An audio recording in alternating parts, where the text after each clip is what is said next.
Agneeswaran sir. அவர் சொல்றபடி அதாவது தாவேக்கா அதுல ஒரு தவறு செஞ்சிருக்கு. ஆனாலும் பாஜக வந்து இன்னும் பிற மாநிலங்கள்ல செஞ்சப்போ குறைவான இருக்கவங்களை கூட அங்க வந்து நடைமுறை வேறையா இருக்கு, தமிழகத்துலன்றப்ப நடைமுறை வேறையா இருக்கு. அப்ப அரசியல் நகர்வு அதுல இருக்கு அப்படின்னு தான் நம்ம பார்க்க வேண்டியதா இருக்கா? எல்லாம் நம்ம ஏரியா நல்லது தானே, குடுங்கண்ணே. என்னண்ணே என்னண்ணே 2 ரோடுங்க 10 ரோடுங்கண்ணே.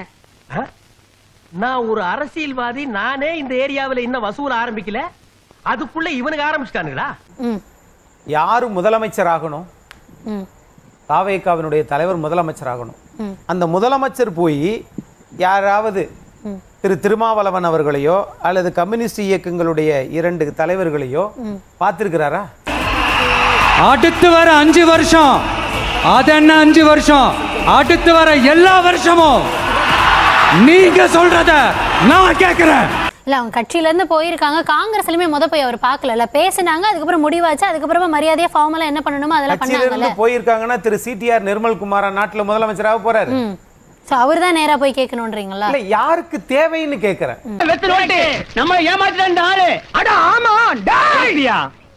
சரி, இதெல்லாம் கரெக்ட். மீதி 12 பேர் வேணும். காங்கிரஸ்ல 5 பேர் வந்துட்டாங்க.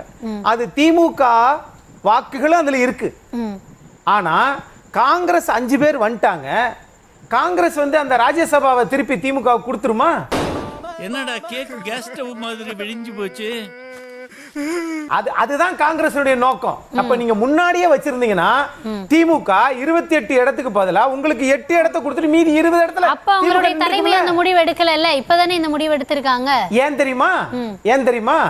இப்ப இவரை காப்பாத்துவதற்காக செஞ்ச தப்பையெல்லாம் ஜனங்க மறந்துடுவானுங்க, நம்மளுக்கு ஓட்டு போட்டுருவானுங்க. ஐயா அது ஏனப்ப எந்திரிங்க.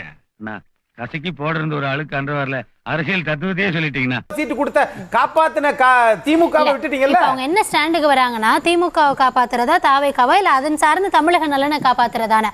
அப்போ இங்க தாவேக்கா ஆட்சி ஏற்பதன் மூலமாக மதச்சார்பற்ற இது வந்து மாநிலத்துல இருக்கும், அதுக்காக நாங்க இந்த ஸ்டாண்ட் எடுக்கிறோம் தானே சொல்றாங்க.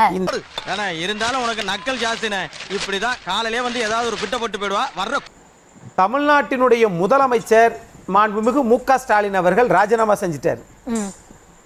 அடுத்து வரக்கூடிய முதலமைச்சர் இன்னும் பதவி ஏற்கல. கடந்த 4 நாளா தமிழ்நாடு முதலமைச்சர் இல்லாத ஒரு நாடா இருக்கா இல்லையா? செடி நட போறாரு, கொடி நட போறாருன்றாங்க. இவங்க குழி தோண்டியே பழகி போயிட்டாருங்க. ஒரு நாள் இல்லன்னா ஒரு நாள் ஜனநாயகத்தை இவங்க தோண்டின குழியில புதைச்சிட போறாங்களேன்னு பயமா இருக்குது. அப்போ இது யார் தேவை? யார் அவசரப்படுத்த? யார் இத தாமதப்படுத்துறா? அது தேவையில்லை. யார் அதை துரிதப்படுத்திருக்கணும்? நீங்க முதல்ல என்ன பண்றீங்க? சதவீதத்தை கொண்டு போய் காட்டுறீங்க.